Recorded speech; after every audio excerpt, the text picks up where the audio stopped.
Good morning students. आज हम एक प्रोग्राम डिस्कस करेंगे। Write a program to generate all two digit prime number. Two digit prime numbers को generate करना है। तो ये 11th क्लास के लिए है ये वीडियो। 11th क्लास के बच्चे इस वीडियो को अच्छे से देखेंगे और समझेंगे। प्राइम नंबर्स, सबसे पहले प्राइम नंबर्स क्या होते हैं आपको पता होना चाहिए। Numbers which are not divisible by any number including one and self, जैसे 2, 3, 5।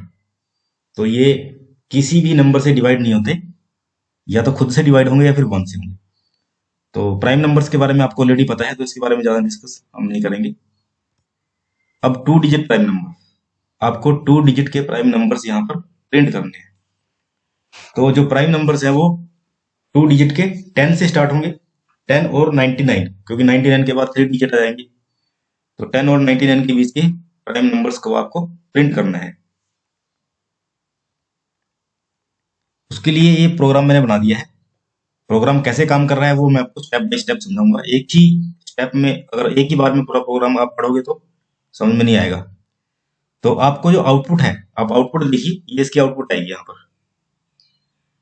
ये आउटपुट आपको पहले पता होना चाहिए कि हमको क्या चाहिए। हमारे आउटपुट इस तरह से होनी चाहिए, टू डिजिट प्राइम नंबर्स और सारे के सारे प्राइम नंबर्स यहाँ पर प्रिंट होने चाहिए, 11, 13, 17 अप टू 97। तो इस आउटपुट को ध्यान में रख के ही हम प्रोग्राम बना सकते हैं, क्योंकि हमको अगर टारगेट पता होगा तभी हम उसके अकॉर्डिंग प्रोग्राम बना सकते हैं। तो आउटपुट को आपको ध्यान में रखना है। अब ये प्रोग्राम कैसे काम कर रहा है वो आपको मैं बता देता हूँ। पूरा प्रोग्राम मैंने यहाँ पर लिखा हुआ है, उसमें से मैंने इतने पार्ट को डिसेबल कर दिया है। ये मान लीजिए कि हमारा जो प्रोग्राम है उसके अंदर सिर्फ यही कोड है, बीच का ये कोड है ये काम नहीं कर रहा है। तो आप पहले इतने प्रोग्राम को समझिए। Low is equal to 10, high is equal to 99। दो वेरिएबल्स हैं, एक वेरिएबल मैंने इनिशियलाइज कर दिया है 10 पर, और जो दूसरा वेरिएबल है वो 99 पर इनिशियलाइज कर दिया है। फिर ये वाइल लूप चलेगा, और वाइल लूप की जो वैल्यू है, जो वाइल लूप जो चलेगा ये लो से हाई तक चलेगा। मतलब 10 से लेके स्टार्ट होगा, 10 से स्टार्ट होगा, उसके बाद लूप चलेगा।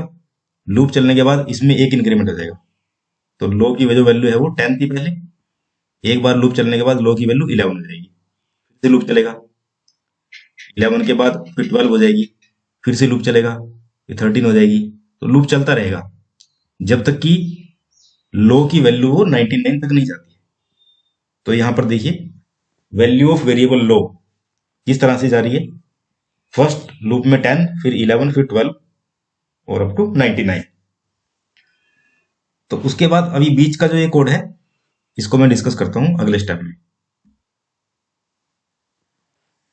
अब यहां पर आप देखिए कि कैसे यहां पर रैंडम नंबर को वो प्रिंट कर रहा है। इसका और ये लास्ट जो स्टेटमेंट लिखी है इसका आपको, इसकी वर्किंग आपको मैंने समझा दी है। बीच में जो वर्किंग है इसकी समझाई। अब यहां पर देखिए जो लो वेरिएबल है उसकी वैल्यू 10 से स्टार्ट होगी और 99 तक जाएगी। ये तो मैं पिछले स्टेप में डिस्कस कर चुका हूं। अब क्या होगा, हर लूप के अंदर जब भी लूप चलेगा फ्लैग की जो वैल्यू है वो 0 से इनिशियलाइज होगी। ये देखिए while low is less than equal to high, flag is equal to 0। मतलब जैसे ही लूप स्टार्ट होगा फ्लैग की वैल्यू 0 पर इनिशियलाइज हो जाएगी, और जब अगली बार लूप चलेगा फिर से 0। मतलब वो लूप स्टार्ट होते ही आपकी वैल्यू 0 से इनिशियलाइज हो जाएगी। तो ये फ्लैग की इनिशियल वैल्यू है, और लूप खत्म होने पर फ्लैग की वैल्यू क्या रहेगी वो यहां पर है। तो हमारी फ्लैग की वैल्यू डिसाइड करेगी कि उस लूप के अंदर जो हमने वेरिएबल यूज किया है लो वेरिएबल, वो प्राइम है या नहीं है।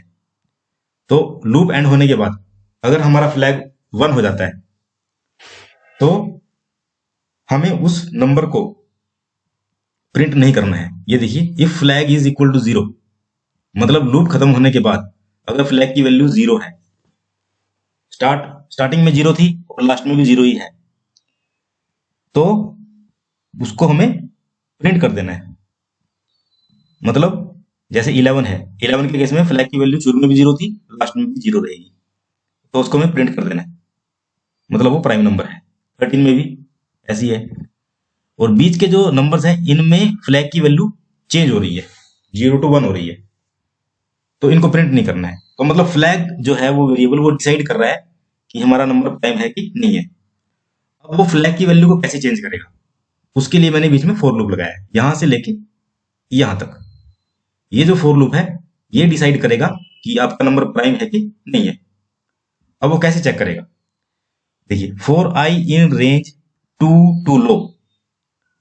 अब जो आई वेरिएबल है वो 2 से लेके लो तक, ये देखिए आप, रेंज 2 to लो मतलब वैल्यू ऑफ आई। अब जब लो वेरिएबल की वैल्यू 10 है, 10 है यहां पर देखिए, तो जो हमारा आई वेरिएबल है उसकी वैल्यू 2 से लेके 9 तक, मतलब 2 से लेके 9 तक सभी वैल्यूज को चेक करेगा कि क्या कोई भी एक वैल्यू 10 को डिवाइड कर रही है कि नहीं। अगर इनमें से किसी ने भी 10 को डिवाइड किया तो यहां पर मैंने इफ कंडीशन लगाई है, if low modulo I is equal to 0। ये मतलब इनमें से किसी भी वेरिएबल से अगर वो डिवाइड हो गया तो वो फ्लैग को 1 कर देगा। तो यहां पर आप देखिए, जो लो 10 है, इस केस में देखिए यहां पर 2, पहले 2 से चेक होगा, 2 से 10 डिवाइड हो गया तो कंडीशन पहले स्टेप में आपकी ट्रू हो गई, तो आपका जो फ्लैग है 1 हो गया, और फ्लैग 1 होते ही ब्रेक हो जाएगा। क्योंकि अगर वो एक ही भी नंबर से डिवाइड हो गया तो मुझे अगले नेक्स्ट जो नंबर है उनसे चेक करने की जरूरत नहीं है। इसी तरह से 11 के केस में क्या होगा, सबसे पहले 2 से चेक करेगा, 2 से 11 डिवाइड नहीं होता है, 3 से करेगा, 3 से भी नहीं होता है, 4 से करेगा, 4 से भी नहीं होता, सबसे डिवाइड करेगा वो, 4 5 6 7 8 9 10। कोई भी नंबर 11 जो है वो किसी भी नंबर से डिवाइड नहीं होता है, तो नेवर ट्रू। तो आपकी जो टेस्ट कंडीशन है वो कभी भी ट्रू नहीं होगी, और आपके फ्लैग की वैल्यू 0 की 0 ही रहेगी। तो 0 की 0 ही रहेगी तो ये प्रिंट हो जाएगा, 11 प्रिंट हो जाएगा। 12 के केस में ऐसा नहीं होगा क्योंकि 12 2 से डिवाइड हो रहा है, 2 से डिवाइड होते ही कंडीशन फॉल्स, आपकी तो कंडीशन ट्रू हो जाएगी, कंडीशन ट्रू होते ही फ्लैग की वैल्यू 1 हो जाएगी। तो इसी तरह से 13 14 15 सब केसेस के लिए मैंने यहाँ पर लिखा है, एंड सो ऑन। लास्ट में 99 के केस में क्या होगा, 99 2 से तो डिवाइड नहीं होगा, 3 से डिवाइड होगा, 3 से डिवाइड होते ही कंडीशन ट्रू और फ्लैग की वैल्यू 1, फ्लैग की वैल्यू 1 होते ही आपका फॉर लूप एंड हो जाएगा। और इफ कंडीशन जो नीचे यहां पर हमने यूज की है, इफ कंडीशन में ये प्रिंट नहीं होगा। तो आपका जो फाइनल आउटपुट है वो इस तरह से आएगा।